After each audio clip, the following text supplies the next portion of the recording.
X-Men 3D glasses. Yeah, customary X-Men Days of Future Past 3D glasses. It's ironic I start the video that way. He stole them. Because, honestly, the 3D was pretty underwhelming compared to a lot of other movies. But as for the movie itself... It was really good. Wow. I mean, I was looking forward to this, but at the same time, I was worried. How are they going to balance this many characters? How are they going to tie up a lot of these loose storylines? How are they going to deal with the already convoluted storyline of the X-Men movies? And somehow they managed to pull it off. And I think a large part of that has to do with the return of Bryan Singer to the director's chair. Now, for those of you who don't know, Bryan Singer hasn't really done one of these X-Men movies, or at least not directed one, since X-Men 2. Which I didn't like. Oh, that's because you found it boring. I did find it boring. It moved way too slow. But anyway, that's not the movie we're here to debate about. X-Men Days of Future Past. One of probably the best movies that's going to come out this year. This movie, it's sort of a sequel to X-Men 3, but it's at the same time sort of a sequel to the Wolverine, and while at the same time a sort of sequel to X-Men First Class, because it takes place across two timelines. Okay, here's the thing. It takes the First Class is the same timeline as the regular X-Men movies. Yes, but so, this one.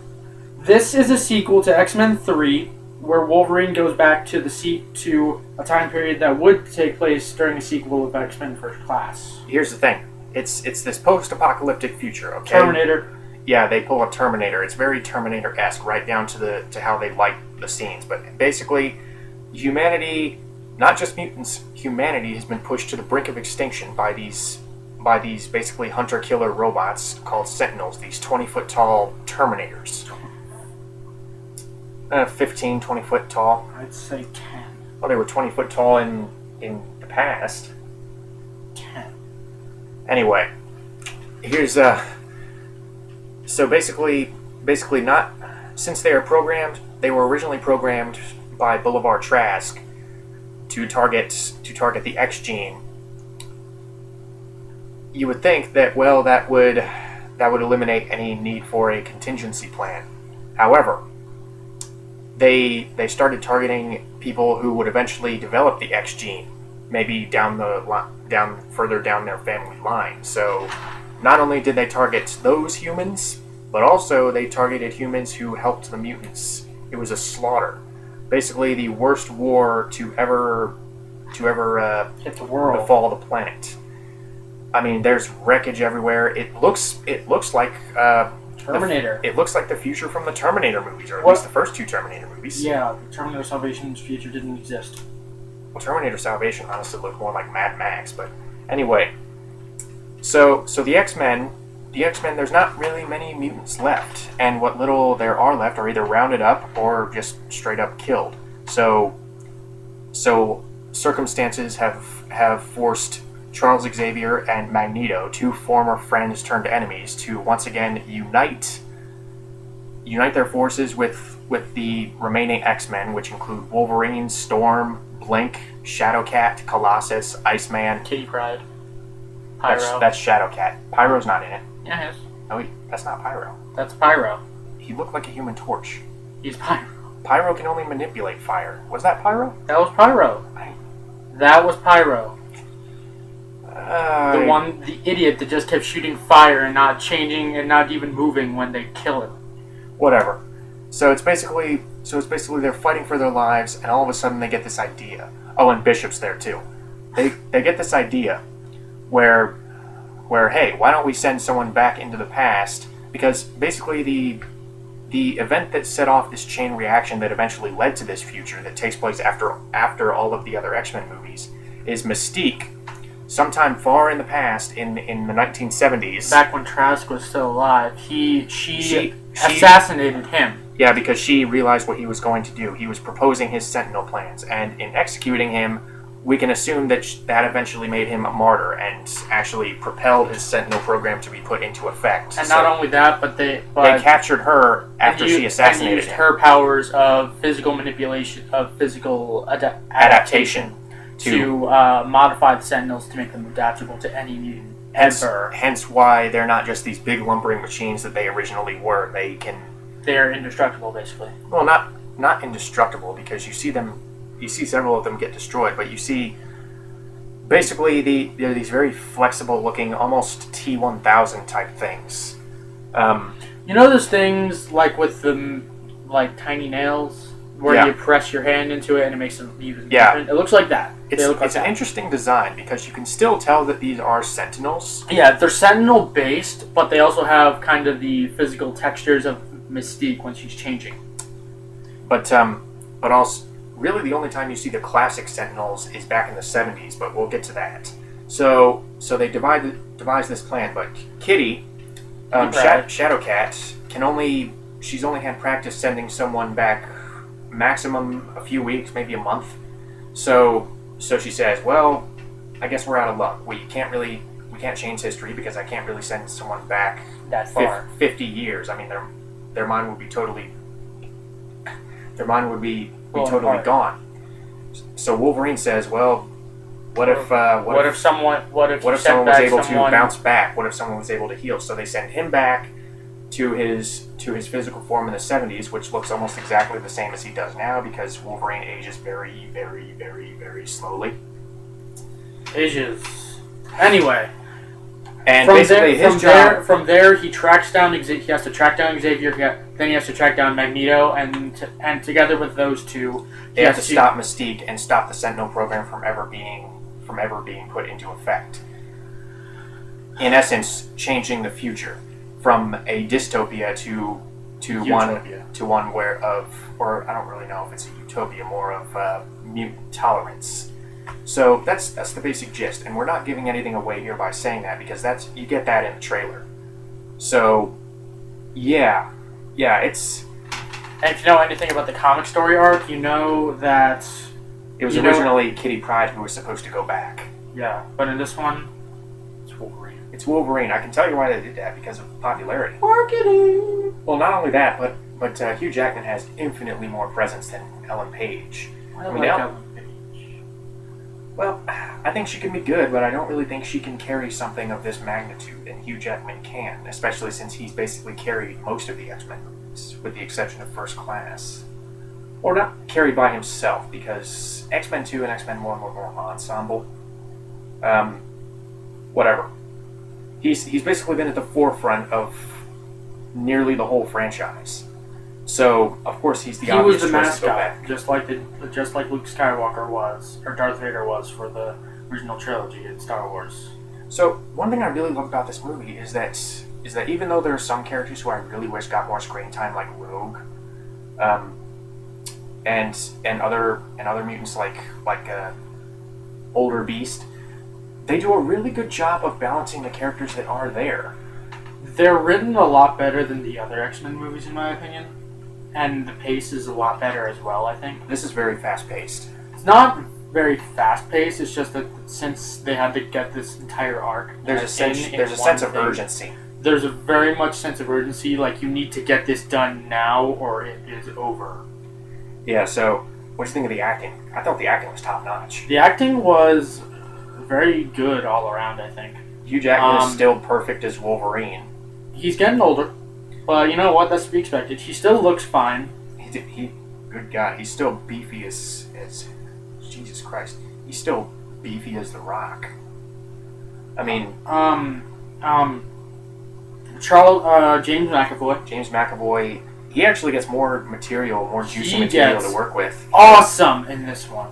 Oh yeah, because in First Class he was good. He was very one note in First Class. Well, I didn't think that, but he gets a better script here. He gets far more dramatic and emotional material to work with here as opposed to First Class. Like that scene where he talks with his older self. That was brilliant. That was the best scene in the movie. I don't know about that. That was the best scene in the movie. That was the best It was one of form them. character development I've ever seen in an X-Men movie. It was one of the best moments, but this movie has so many great moments. So McAvoy is good. Fassbender remains good. Fassbender, I hated Magneto in this one. Why? He was such a douchebag. It's younger Magneto. But he's a younger douchebag. He's younger and more brash. What did you expect him to? I expected him to be rational. He was being rational. He was drawing first blood against the people who would eventually draw first blood against the mutants in the future. No, because we'll get to it. Hold on. Okay, next. I mean, he learns the Sentinels are going to wipe out the mutants. So and he also learns that the reason that the Sentinels are even deployed is because of a violent mutant attack against the humans. A single mutant, and he's always known.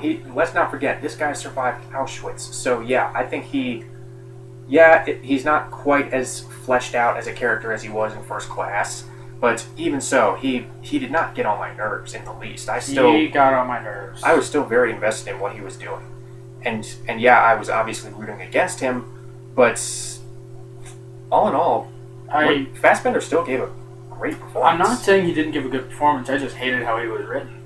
I think he should have stayed as the good guy, and the Mystique should have been the only one trying to be the bad guy. That's one thing I'll get to. Jennifer Lawrence is not that bad in this movie. I still wish there was someone else in the role. This is probably her best role so far. In terms of drama.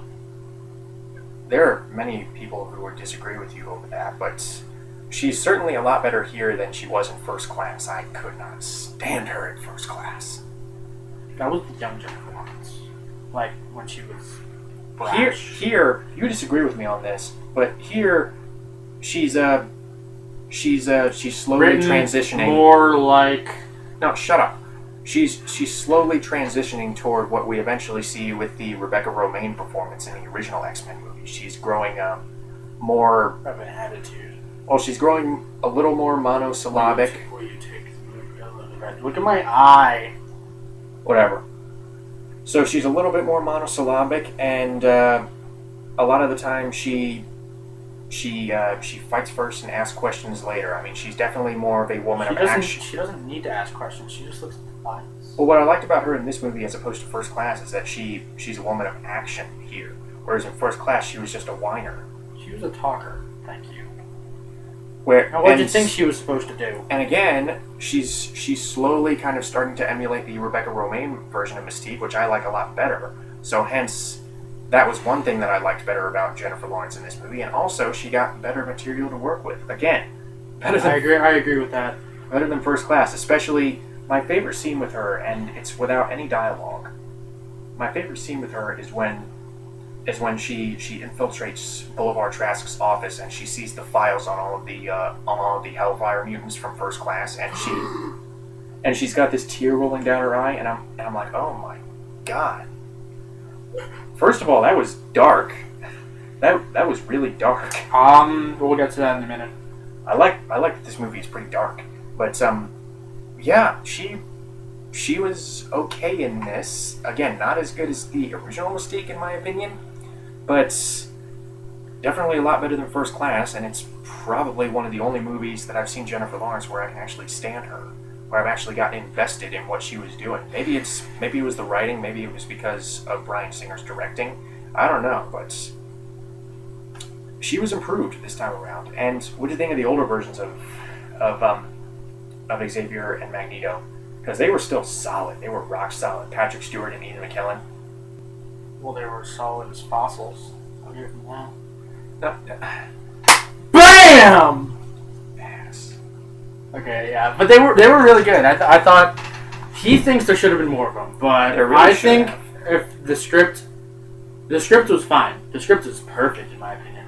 I don't want to say perfect. But Well, it's definitely perfect really, for this really story. Good. It's really good. Yeah, it's a lot of their material is way more emotional than rather than McAvoy and Fassbender's more story-driven material. And again, it's not like McAvoy and Fassbender don't really get emotional scenes. Oh my god, that scene on the plane when he was talking, when they were comparing like experiences. Yeah. That was the second best scene in the movie. Well, I think it's a matter of preference, Because partially. But I think a really poignant line is you could see Xavier's change from First Class to this. oh yeah, From when there's no professor here. Right when he says, right when he says, "I'm never going into that head of yours again." Yeah, and again, there's appropriate gravitas to Patrick Stewart and Ian What does that McKellen. mean? Weight. But there's, man, do they sell this future stuff? I mean, I think they say future a little bit too much. you never doubt for a second, and this is due in large part to their performances, because honestly, they don't really do a whole lot in the future segments. They just sit kind of, around and talk. And that's basically all they do. Except at the end. they leave the action to the younger mutants, but their performances, never do you doubt for a second But they're totally invested. that they are in this bleak future. So Yeah, you know how in the first X-Men movie, how Xavier was talking in a more uplifting kind of tone? This one, it's very much more bleak and somber. this is a grim movie.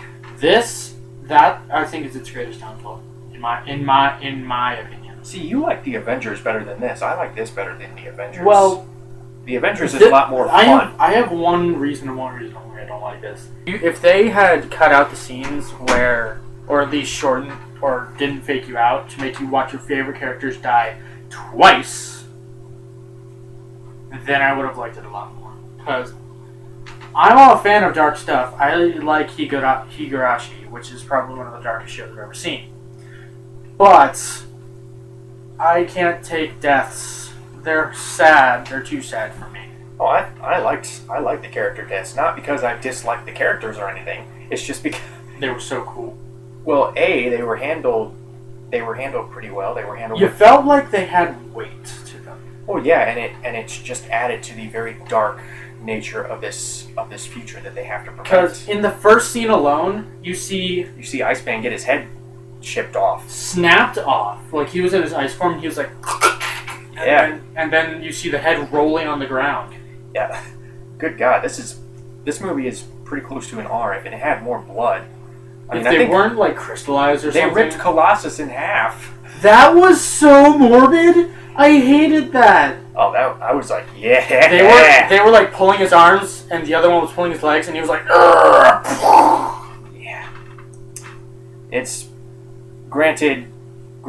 There was that one scene in Toy Story 2, the opening of Toy Story 2, where the virtual Buzz Lightyear got his entire top half blown off by a Mercer. So, That was funny.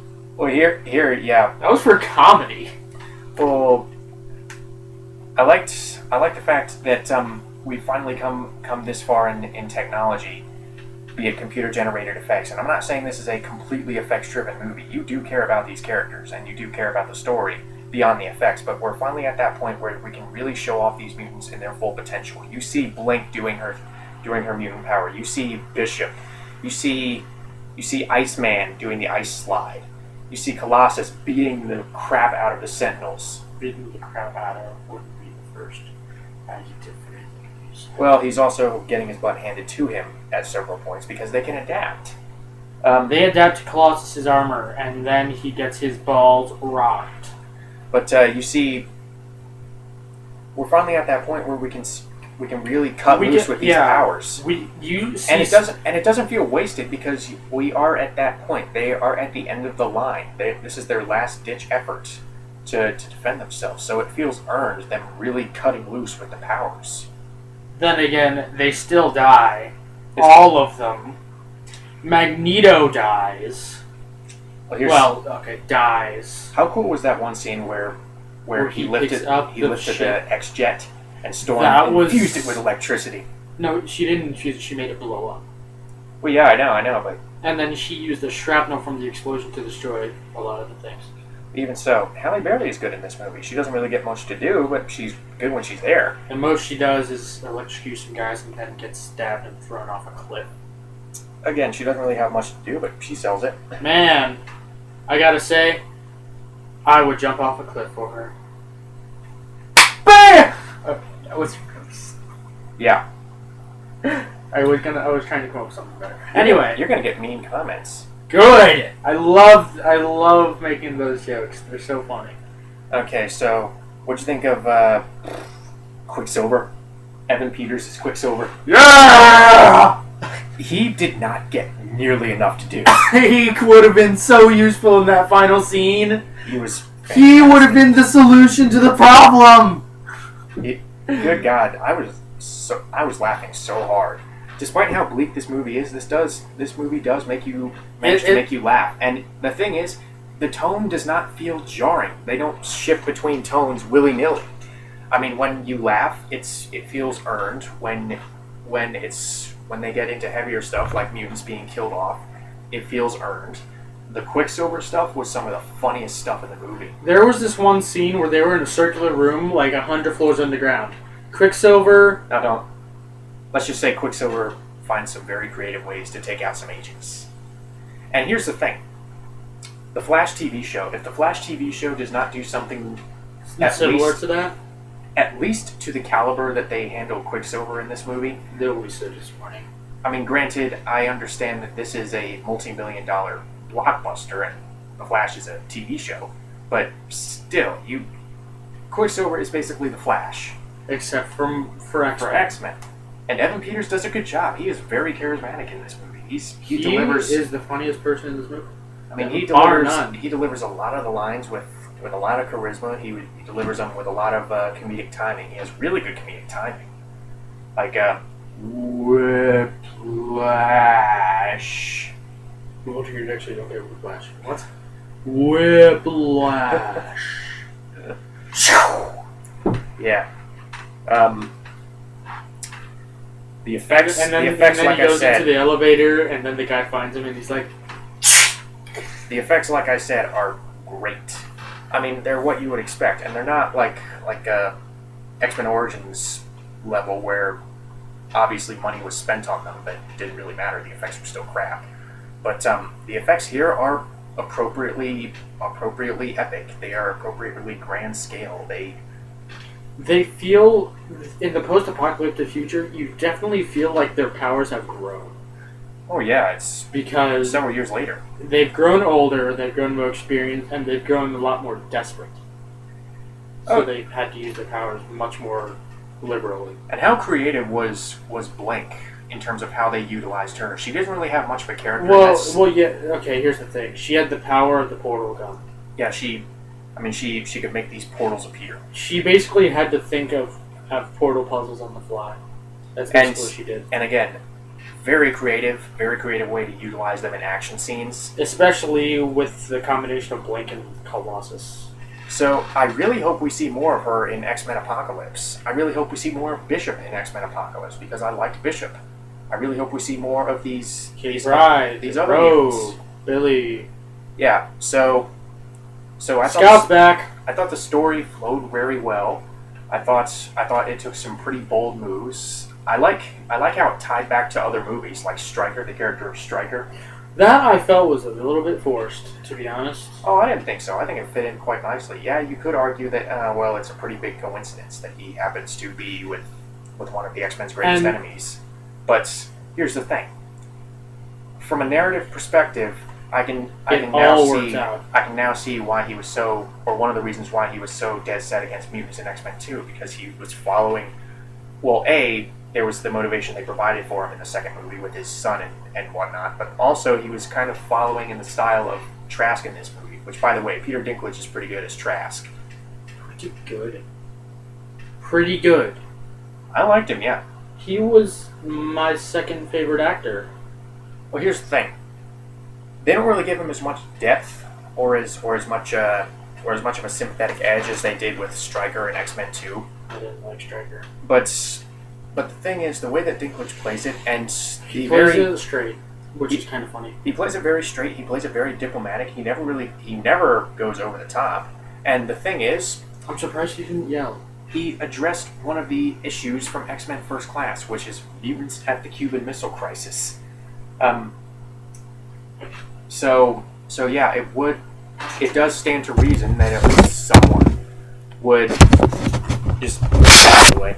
It does stand to reason that at least someone, some appropriate or some significant figure would put this idea forward of a contingency plan in case these mutants ever got out of control. Yeah. And Now, granted, his plan was very flawed, but, that's beside the point. well, it's the 70s. This is the same era that brought us Dracula AD 1972. Anyway. But yeah, I really like this movie. The acting was solid all around. It flowed very well. The action scenes were thrilling. They were filmed magnificently. There was no shaky cam. You really got this very epic atmosphere out of the whole thing. The future stuff, I thought a lot of the sets were top notch. This movie did not rely too much on green screen or CGI. There was a lot of it. Well, yeah, but they only used it when they have to. I mean, obviously, Like with the fire and Magneto ice. lifting the football stadium. I mean, with Magneto lifting the football stadium, I understand you have to use CGI for that. Wasn't that baseball? It was a baseball, yeah. My bad, my mistake. But with Magneto lifting the stadium, let's just go with that. The stadium. I understand you have to use CGI, but for the stuff like the X Mansion and Cerebro, and even a lot of the future sets, they were very creative. They were all distinct, and in some cases, like the X Mansion kind of looked like a cross between how it looked in First Class and how it looked in the original movies. So, yeah, if anything, my only gripe, I really want to go to the X-Mansion now, but that's beside the point. if I had any gripe, it's that certain characters like Rogue, Storm. Rogue is dead. Well, she shows up at the end, but here's the thing. Certain characters like Rogue, Storm, and to a lesser extent, Colossus. Some characters don't... And Older Beast. And Bishop. Some characters don't really get as much screen time as I personally would have liked. I think they got enough screen time to establish their resolve. Well, which not is, Rogue. Rogue is barely in it. Rogue's only in like one shot. Well, she's dead! Yeah, and apparently they chopped out some bits with Anna Paquin, so she's probably going to show up in some deleted scenes somewhere later on down the line. But for the most part, yeah, I really love this movie. This is honestly my second favorite X-Men movie, right behind X2. It's right behind X2 because I think X2 took its time more, and I'm a fan of taking one's time rather than the all-out epic struggle. Again, epics are probably my favorite type of movie, but like Lord of the Rings. But here's the like thing: Star Wars, like Batman, The Dark Knight, and Dark Knight Rises. well, here, so yeah, that's really my only major gripe is that some characters, in some cases, characters who have been with us from the beginning don't really get as much screen time as they probably deserve. I think Iceman should have been in more. Yeah, Iceman, they gave him a sweet beard. I really want that Iceman Apocalypse. That would have been awesome. But yeah, we got it. Let's talk about that teaser. We're going from this point on spoilers. Just consider this video a very positive review. Both of us really liked it. I loved it. Both thumbs up. We're Siskel and Ebert .2. It's honestly the best movie to come out of the summer, in my opinion. I think Godzilla's better, but whatever. Because Captain America 2 was excellent, but I think this tops Captain America 2. I think Captain America was better than all of them. I think this tops Godzilla.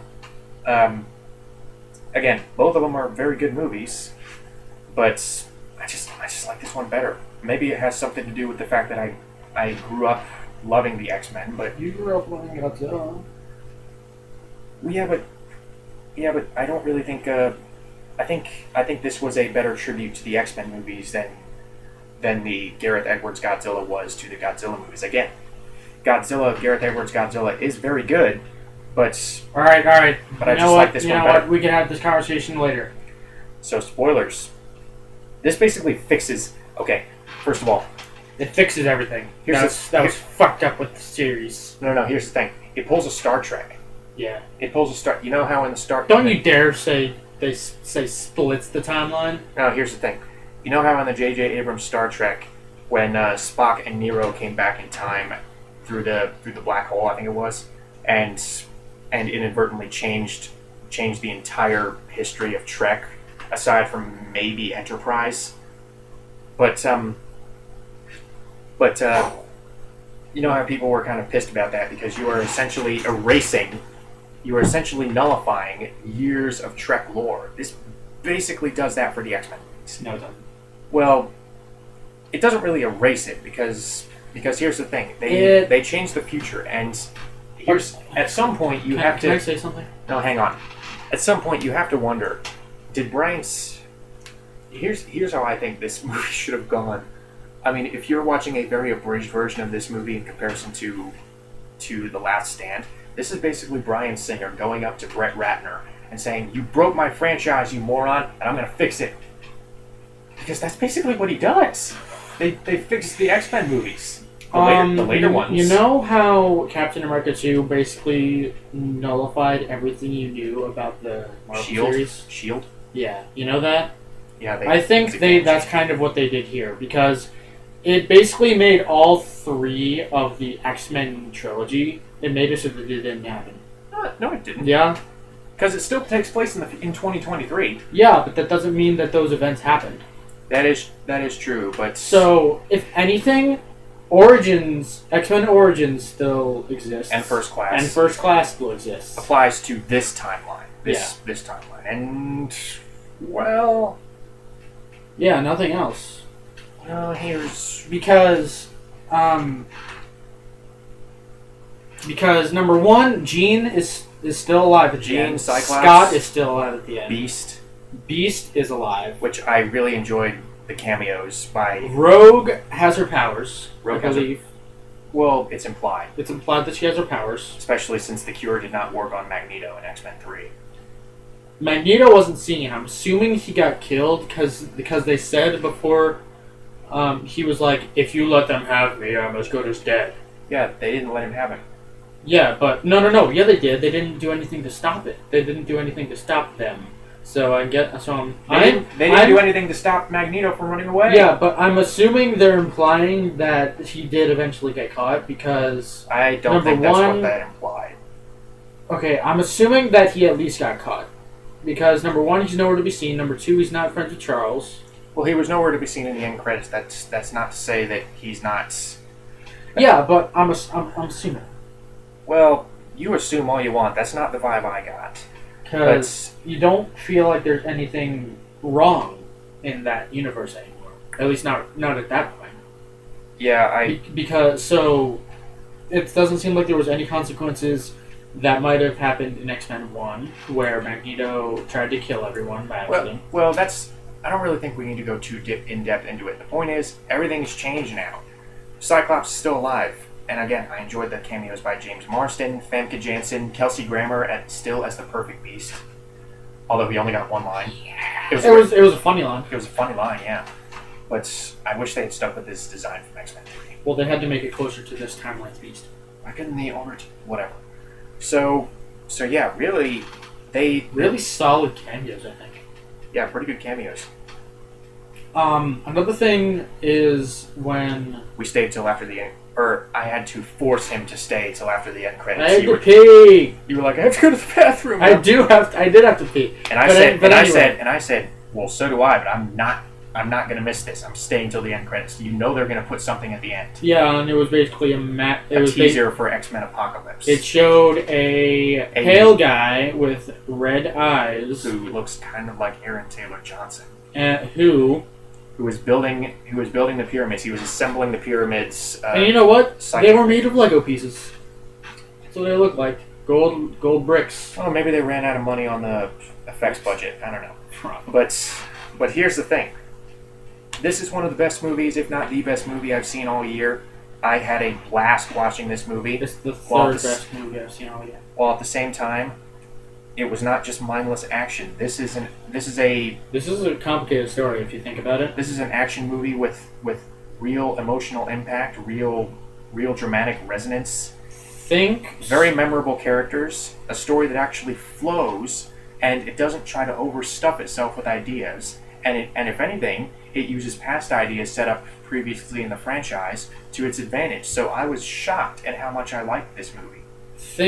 If I was going to describe this movie in one sentence, it would be a mixture of the heart of Star Wars, the comedy of some of the other Marvel movies that are more serious in tone, the X-Men, obviously, and the story of Fire Emblem Awakening.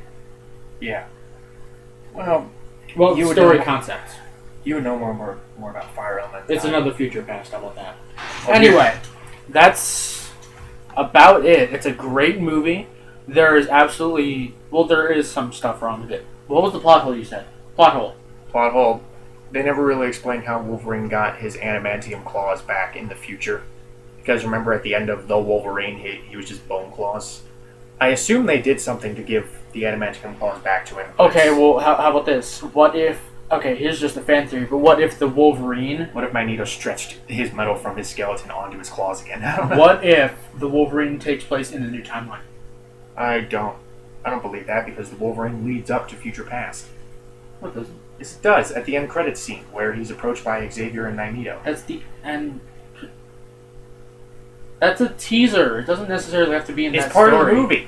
That's not necessarily part of that story. Whatever, we're not going to argue this. Know that the movie is good. It is one of the best that this franchise has ever put out. And honestly, it's the best comic book movie I've seen this year, if not the best movie I've seen this year. I disagree, but it's still one of the greatest movies. It's one of the greatest X-Men movies of all time that has ever been made. Hugh Jackman, great. The acting, Both the acting is Xavier's fantastic. great. Both Magneto's great. All the characters are great. The story is fantastic. It takes one of the most dramatic story arcs of any comic book series ever, and adapts it almost nearly perfectly. Well, they into do movie take some form. liberties, such as sending Wolverine back. That was simply for marketing, I think. Or marketing and... No, it's marketing. In your opinion. Well, I think they feel more comfortable with Hugh Jackman as the lead than they do with Ellen Page. But regardless, great movie. Go see it right now. Bye. And see it again. Don't see it in 3D, though.